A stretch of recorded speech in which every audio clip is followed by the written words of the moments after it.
I think it's important to understand the context of where Papa began and where St. Maarten was at the time he started his political journey. In those days, when I'm taking you back to the 1930s, 1940s, before he began in politics, the salt industry in St. Maarten by then had collapsed. St. Maarten's population had dwindled to no more than maybe 1,500 people on the Dutch side. In those days, there was a Dutch anthropologist passing through the islands, and she noted that the outlook was bleak, that it was the situation was poor, and many people were leaving to find work elsewhere. And I think that impacted him. That impacted him and had a profound effect on shaping his character. He saw that there was bleakness, that there was no hope. And when the opportunity came for him to represent St. Maarten, I think he had the foresight to understand that we needed a way out. We needed a way out from the poverty and isolation that he faced, that the island faced at the time. And he saw tourism as a way and as a means of starting to build the country essentially from scratch, to build it up. When he started, there was no government in a sense that we know today. There was no infrastructure in the way that we know today. There was no economy that we know today. He had to first find ways to build capital, to find ways to invest. And I think in his time span, it's important to understand the critical moments in his career as a politician, or I should say as the founding father of modern St. Maarten, because I think politician is too small a word to describe him. He was bigger than that. He was larger than that. I think you have to look at the period when he was active, from 1960, so the hurricane of 1960, Hurricane Donna, to Hurricane Lewis in 1995. That's the time frame when you need to look at what Papa achieved.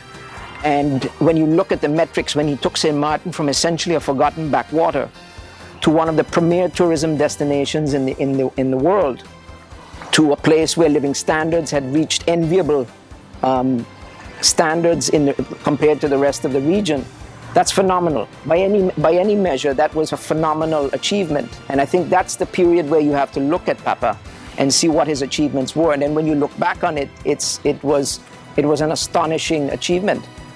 What always struck me with him was he always found time for us.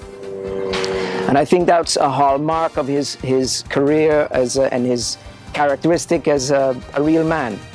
Despite all the weight at the time that was on his shoulders, he never lost time to spend with his family, to spend with his children and especially his grandchildren. As the older I've gotten, and being a father myself, I realize how important that is. And I respect it even more, to knowing that he had the weight of not just St. Maarten on his shoulders, but also the Netherlands Antilles. And we have to remember too that when he began, the political situation and the political structure of the island was more complicated than it is now. In many ways, St. Maarten's political situation and its political apparatus has gotten simpler because now you focus solely on St. Maarten. In those days, Papa had to balance the competing interests of the Netherlands Antilles. He had to balance all the other islands' interests, as well as that of St. Maarten, while trying to essentially construct an economy from scratch, to reconstruct a way of life for many of its people. So seeing that, I admire him. I admire that strength, and that's another word with him. He had a strength of will and a remarkable intelligence. He had a very keen memory for details, and I think the thing that imparts the most when I look back on him was also his warmth. He was very warm to know as a real person. He was very human on many levels. We look at him now as some kind of distant, almost mythological figure. But in real life, he was a very warm person. He was a very warm person, very strong. He had very strong opinions, very sharp opinions, but he was also very warm and understanding as well. I can speak for Papa's time and his achievements, and I do say, and I think it's the fact will bear it out, historical fact will bear it out, that he did much of the heavy lifting.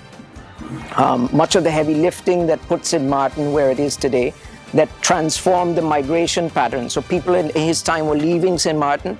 He transformed it into a place where people wanted to come.